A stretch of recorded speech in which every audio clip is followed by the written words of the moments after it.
Lahore central jail में 23 मार्च 1931 की शुरुआत किसी और दिन की तरह ही हुई थी। फर्क सिर्फ इतना था कि सुबह सुबह जोर की आंधी आई थी, बहुत तेज। लेकिन जेल के कैदियों को थोड़ा अजीब सा लगा जब 4 बजे ही वार्डन चरत सिंह ने उनसे आकर कहा कि वो अपनी अपनी कोठरियों में चले जाएं। उन्होंने कारण नहीं बताया था। उनके मुंह से सिर्फ ये निकला कि आदेश ऊपर से है। अभी कैदी सोच ही रहे थे कि माजरा क्या है। जेल का नाई बरकत हर कमरे के सामने फुसफुसाते हुए गुजरा कि आज रात भगत सिंह, राजगुरु और सुखदेव को फांसी दी जाने वाली है। उस क्षण की निश्चिंता ने उनको झकझोर कर रख दिया। कैदियों ने बरकत से मनुहार की कि वो फांसी के बाद भगत सिंह की कोई भी चीज जैसे पेन, कंघा या घड़ी उन्हें ला कर दें ताकि वो अपने पोते पोतियों को बता सकें कि कभी वो भी भगत सिंह के साथ जेल में बंद थे।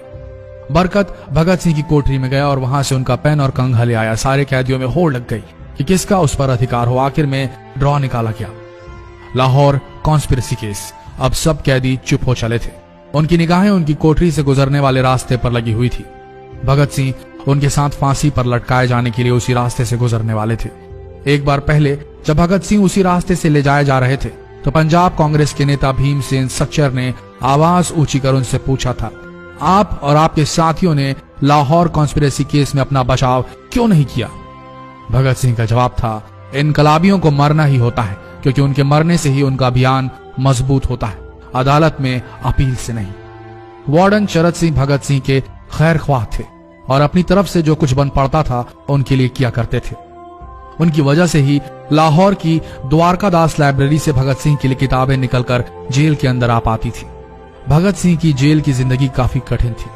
किताबें पढ़ने का शौक हो चला था उन्हें कि एक बार उन्होंने अपने स्कूल के साथी जयदेव कपूर को लिखा था कि वो उनके लिए कार्ल लिब्कनेख्त की मिलिटरिज्म, लेनिन की लेफ्ट विंग कम्युनिज्म और ऑप्टन सिंक्लेयर का उपन्यास द स्पाई कुलबीर के जरिए भिजवाएं। भगत सिंह जेल की कठिन जिंदगी के आदी हो चले थे। उनकी कोठरी नंबर 14 का फर्श पक्का नहीं था, उस पर घास उगी हुई थी। कोठरी में बस इतनी ही जगह थी कि उनका 5 फुट 10 इंच का शरीर बमुश्किल उसमें लेट पाए। भगत सिंह को फांसी दिए जाने से 2 घंटे पहले उनके वकील प्राणनाथ मेहता उनसे मिलने पहुंचे। मेहता ने बाद में लिखा कि भगत सिंह अपनी छोटी सी कोठरी में पिंजड़े में बंद शेर की तरह चक्कर लगा रहे थे। इनकलाब जिंदाबाद। उन्होंने मुस्कुराकर मेहता को स्वागत किया और पूछा कि आप मेरी किताब रिवोल्यूशनरी लेनिन लाए या नहीं। जब मेहता ने उन्हें किताब दी तो वे उसे उसी समय पढ़ने लगे मानो उनके पास अब ज्यादा समय न बचा। मेहता ने उनसे पूछा कि क्या आप देश को कोई संदेश देना चाहेंगे? भगत सिंह ने किताब से अपना मुंह हटाए बगैर कहा, सिर्फ 2 संदेश, साम्राज्यवाद मुर्दाबाद और इनकलाब जिंदाबाद। इसके बाद भगत सिंह ने मेहता से कहा कि वो पंडित नेहरू और सुभाष चंद्र बोस को मेरा धन्यवाद पहुंचा दे जिन्होंने मेरे केस में गहरी रुचि ली थी। भगत सिंह से मिलने के बाद मेहता राजगुरु से मिलने उनकी कोठरी पहुंचे।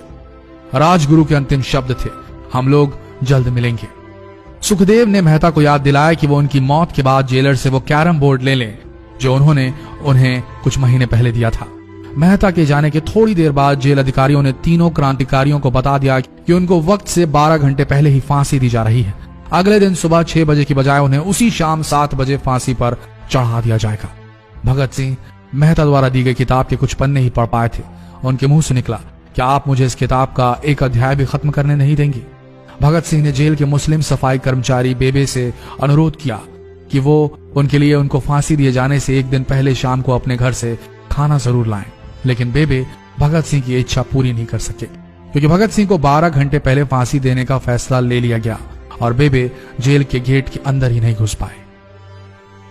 थोड़ी देर बाद तीनों क्रांतिकारियों को फांसी की तैयारी के लिए उनकी कोठरियों से बाहर निकाला गया। भगत सिंह, राजगुरु और सुखदेव ने अपने हाथ जोड़े और अपना प्रिय आजादी गीत गाने लगे। कभी वो दिन भी आएगा कि जब आजाद होंगे हम, या अपनी ही जमीन होगी या अपना आसमान होगा। फिर इन तीनों का एक एक करके वजन लिया गया। सबके वजन बढ़ गए थे। इन सब से कहा गया कि अपना आखिरी स्नान करें। फिर उनको काले कपड़े पहनाए गए लेकिन उनके चेहरे खुले रहने दिए गए। चरत सिंह ने भगत सिंह के कान में फुसफुसा कर कहा कि वाहे गुरु को याद करो। फांसी का तख्ता भगत सिंह लिए बोले, पूरी जिंदगी मैंने ईश्वर को याद नहीं किया। असल में मैंने कई बार गरीबों के कलेश के लिए ईश्वर को कोसा भी है। अगर मैं अब उनसे माफी मांग लूं तो वो कहेंगे कि इससे बड़ा डरपोक कोई नहीं। इसका अंत नजदीक आ रहा है, इसलिए ये माफी मांग रहा है। जैसे ही जेल की घड़ी ने 6 बजाया, कैदियों ने दूर से आती कुछ पद चांपें सुनी। उनके साथ भारी बूटों के जमीन पर पड़ने की आवाजें भी आ रही थी। साथ में एक गाने का भी दबा स्वर सुनाई दे रहा था, सरफरोशी की तमन्ना अब हमारे दिल में है। सभी को अचानक जोर जोर से इनकलाब जिंदाबाद और हिंदुस्तान आजाद हो के नारे सुनाई देने लगे। फांसी का तख्ता पुराना था, लेकिन फांसी देने वाला काफी तंदुरुस्त। फांसी देने के लिए मसीह जल्लाद को लाहौर के पास शाहदरा से बुलवाया गया था। भगत सिंह इन तीनों के बीच में खड़े थे। भगत सिंह अपनी मां को दिया गया वो वचन पूरा करना चाहते थे कि वो फांसी के तख्ते से इनकलाब जिंदाबाद का नारा लगाएंगे। लाहौर जिला कांग्रेस के सचिव पिंडी दास सोंधी का घर लाहौर सेंट्रल जेल से बिल्कुल लगा हुआ था। भगत सिंह ने इतनी जोर से इनकलाब जिंदाबाद का नारा लगाया कि उनकी आवाज सोंधी के घर तक सुनाई थी। उनकी आवाज सुनते ही जेल के दूसरे कैदी भी नारे लगाने लगे। तीनों युवा क्रांतिकारियों के गले में फांसी की रस्सी डाल दी गई, उनके हाथ और पैर बांध दिए गए। तभी जल्लाद ने पूछा, सबसे पहले कौन जाएगा? सुखदेव ने सबसे पहले फांसी पर लटकने की हामी भरी। जल्लाद ने एक एक कर रस्सियां खींची और उनके पैरों के नीचे लगे तख्तों को पैर मारकर हटा दिया। काफी देर तक उनके शव तख्तों से लटकते रहे। अंत में उन्हें नीचे उतारा गया और वहां मौजूद डॉक्टरों लेफ्टिनेंट कर्नल जे नेल्सन और लेफ्टिनेंट कर्नल NS सोंधी ने उन्हें मृत घोषित किया। एक जेल अधिकारी पर फांसी का इतना असर हुआ कि जब उससे कहा गया कि वो मृतकों की पहचान करें तो उसने ऐसा करने से इनकार कर दिया। उसे उसी जगह पर निलंबित कर दिया गया अंग्रेजों द्वारा। एक जूनियर अफसर ने यह काम अंजाम दिया। पहले योजना थी कि इन सब का अंतिम संस्कार जेल के अंदर ही किया जाएगा, लेकिन फिर यह विचार त्यागना पड़ा जब अधिकारियों को आभास हुआ कि जेल से धुआं उठते देख बाहर खड़ी भीड़ जेल पर हमला कर सकती है। इसलिए जेल की पिछली दीवार तोड़ी गई। उसी रास्ते से ट्रक जेल के अंदर लाया गया और उस पर बहुत अपमानजनक तरीके से उन शवों को एक सामान की तरह लाद दिया गया। पहले तय हुआ था कि उनका अंतिम संस्कार रावी के तट पर किया जाएगा, लेकिन रावी में पानी बहुत ही कम था, इसलिए सतलज के किनारे शवों को जलाने का फैसला लिया गया। उनके पार्थिव शरीर को फिरोजपुर के पास सतलज के किनारे लाया गया। तब तक रात के 10 बज चुके थे। इस बीच उप पुलिस अधीक्षक कसूर सुदर्शन सिंह कसूर गांव से एक पुजारी जगदीश अचरज को बुला लाए। अभी उनमें आग लगाई ही गई थी कि लोगों को इसके बारे में पता चल गया। जैसे ही ब्रितानी सैनिकों ने लोगों को अपनी तरफ आते देखा, वो शवों को वहीं छोड़कर अपने वाहनों की तरफ भागे। सारी रात गांव के लोगों ने उन शवों के चारों ओर पहरा दिया। अगले दिन दोपहर के आसपास जिला मजिस्ट्रेट की दस्तखत के साथ लाहौर के कई इलाकों में नोटिस चिपकाया गया, जिसमें बताया गया कि भगत सिंह, सुखदेव और राजगुरु का सतलज के किनारे हिंदू सिख रीति से अंतिम संस्कार कर दिया गया है। तो ये थे भगत सिंह की जिंदगी के वो 12 आखिरी घंटे।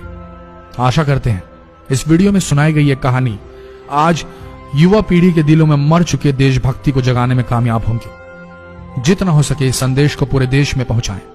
इस वीडियो को शेयर करें फेसबुक पर, व्हाट्सएप पर, और हो सके तो इस पेज को फॉलो करें ताकि ऐसे ही वीडियोस आप तक सही समय पर पहुंच सके। मिलते हैं अगले वीडियो में, तब तक के लिए आप सबका धन्यवाद।